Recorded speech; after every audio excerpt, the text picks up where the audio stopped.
Good evening and welcome. So today I'm going to be talking about a film called Adolescence, which is on Netflix. It's a 4-part series and I thought, wow, this is a fantastic film. It's just so well done and everyone talks about the one shot and I was like, how is this being a one shot for the whole 45 minutes of each episode? But I've watched some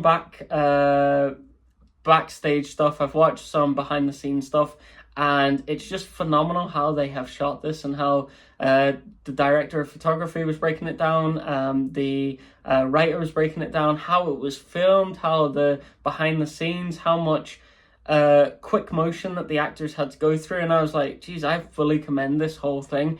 And as well, the striving of such an important message in regards to online presence, the influence of online presence, and also the kind of social media bullying that is happening through to youngsters. So if you haven't watched Adolescence, I will do a lot of spoilers, so go watch it and then come back to this. But I watched this with my girlfriend and I was apprehensive at the start because we have a little girl. She's only a few months old, but obviously these are the kind of things that parents are gonna worry about in the future whenever she gets to that age of 12, 13. She's going outside by herself. She's kind of on that social media platform, even though I would obviously discourage it. It's sometimes hard to get them off that, or you don't really know what they're doing behind closed doors, and that's the kind of message sometimes of this. But the storyline essentially is the police break down the door straight away. We're met with this thing of this little kid who wets himself and he's absolutely nervous, and the parents are going mad and they go, you're up for potential murder, you're coming with us straight away. And there's some of these scenes where you're just going, Jesus, this is very graphic, where he has to get strip searched, or the conversations that he has to have. And you have to commend the actor, I believe his name's Owen Cooper. This is his first role. He's from a working class background. He's never been to theatre school. And he's just pulled off this performance. And it shows kind of like natural acting and also just working hard, because he's just phenomenal in this role. Stephen Graham's absolutely sensational. He's one of the co-producers on this along with Brad Pitt and various other people, but that little boy is just brilliant, especially the conversations that he has to have in episode 3, and also the awkwardness and the stuff he has to go through in episode 1.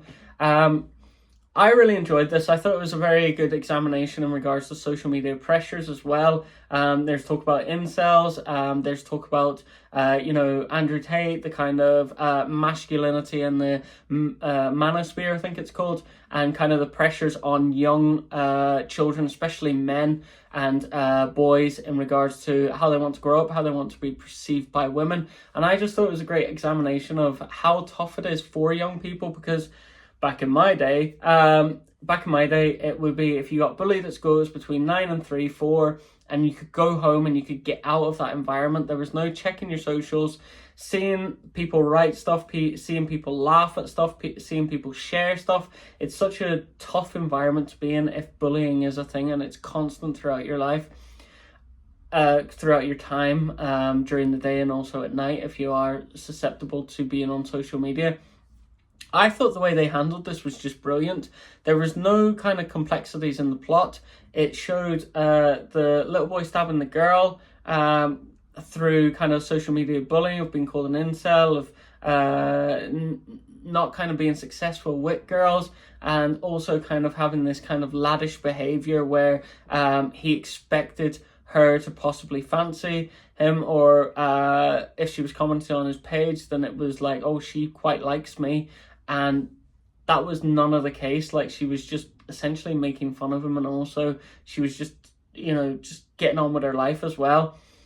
And it shows as well how much, and I love this about episode 4, how much it can ruin a family. Because if it would have went straight, so essentially I'll break it down. So episode 1, the little boy, you're questioning, did he do it, did he not? And then the video shows he did do it. You can see that he stabbed the girl. Then it goes through the process of episode 2 of what happens afterwards. So it was set in a school. They go through kind of how it's affected the school kids, this major issue, which I thought was fantastic, because very rarely do you ever get to see that. You just see the person who murdered the girl, it goes to court, the judgment, and then the family's kind of grief at the end, where they're just crying whenever it goes guilty.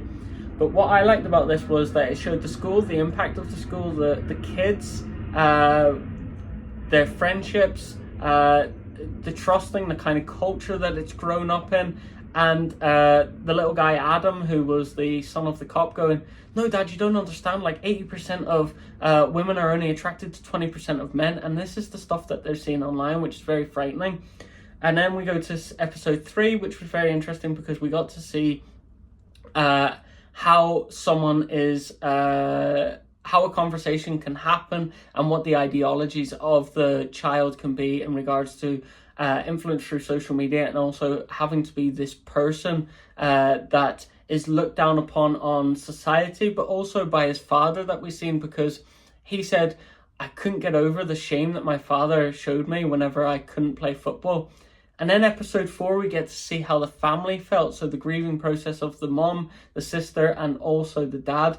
So I just thought this was a great kind of thread of how everyone's affected by this one event that can be so easily taken aback. And Stephen Graham talks about this, where he said, "I read at the start of the year that a little lad had stabbed a girl. And then I read at the end of the year the same thing, and it just affected me so much, where I was like, Jesus, I have kids, I am a father, and this would absolutely affect us on one side of it, being the little girl who you never get to see again, you know, she's died.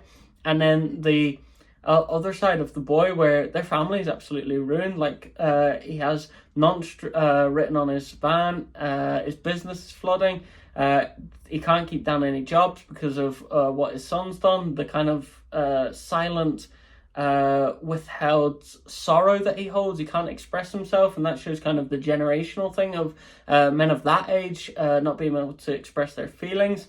And then also the son, then his whole life's ruined. He's going to be going to jail for 30 years. And will the father still be alive? He celebrates his 50th birthday. 30 years later, he's 80. Will he be alive or will he not? Or what a way to kind of frame it. But I just